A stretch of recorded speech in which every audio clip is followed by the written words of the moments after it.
అఖిల భారత యాదవ మహాసభ ఆధ్వర్యంలో ఈ ఏడాది నవంబర్లో జరగనున్న శతాబ్ది ఉత్సవాలను జయప్రదం చేయాలని ఆ సంఘం రాష్ట్ర అధ్యక్షురాలు మహేశ్వరి యాదవ్ పిలుపునిచ్చారు. ఆదివారం ఉదయం జరిగిన మీడియా సమావేశంలో ఆమె మాట్లాడారు. 1924వ సంవత్సరంలో అఖిల భారత యాదవ మహాసభ నిర్మాణం రూపుదిద్దుకుందని, ఇప్పటిదాకా 100 సంవత్సరాలు పూర్తి అయిందని ఆమె తెలిపారు. ఈ నేపథ్యంలో తిరుపతిలో జరుగుతున్న 2 రోజుల ఉత్సవాలలో భాగంగా ఉత్సవ committee chairman, Telugu Desam party parliament నియోజకవర్గ అధ్యక్షుడు నరసింహ యాదవ్ను ఎన్నుకున్నట్లు తెలిపారు. రాష్ట్ర ముఖ్యమంత్రి నారా చంద్రబాబు నాయుడు ఈ ఉత్సవాలకు ముఖ్య అతిథిగా హాజరవుతారని ఆమె తెలిపారు. అలాగే దేశవ్యాప్తంగా ఉన్న యాదవులందరూ ఈ ఉత్సవాలలో పాల్గొనేందుకు సుముఖత చూపుతున్నారని తెలిపారు. ఈ ఉత్సవాలలో ఓబీసీ రిజర్వేషన్లపై చర్చించుకున్నారని తెలిపారు.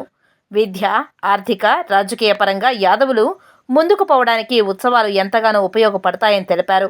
ఈ విలేకరుల సమావేశంలో నాగమల్లేశ్వరి, శేషపాణి, శివలక్ష్మి, ప్రసాద్ తదితరులు పాల్గొన్నారు.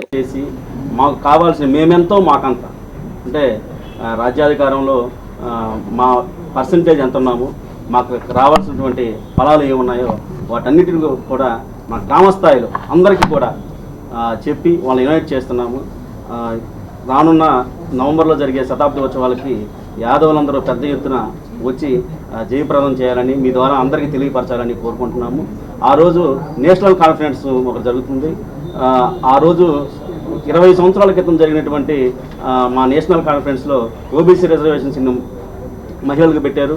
అవి తర్వాత మన పార్లమెంట్లో వచ్చింది, అందరికి రిజర్వేషన్స్ వచ్చాయి. నెక్స్ట్ ఈ నేషనల్ కాన్ఫరెన్స్లో ఓబీసీ రిజర్వేషన్ ఇన్ లెజిస్లేషన్ దాని గురించి చర్చ పెడతాము. కంపల్సరీగా ఓబీసీ రిజర్వేషన్స్ చట్టసభల్లో వస్తాయని చెప్పి మా యాదవుల తరఫున, అఖిల భారత యాదవ మహాసభ తరఫున కంపల్సరీగా సాధించుకోవాల్సిన పరిస్థితి ఉందని చెప్పి మేము తెలియపరుస్తున్నాము.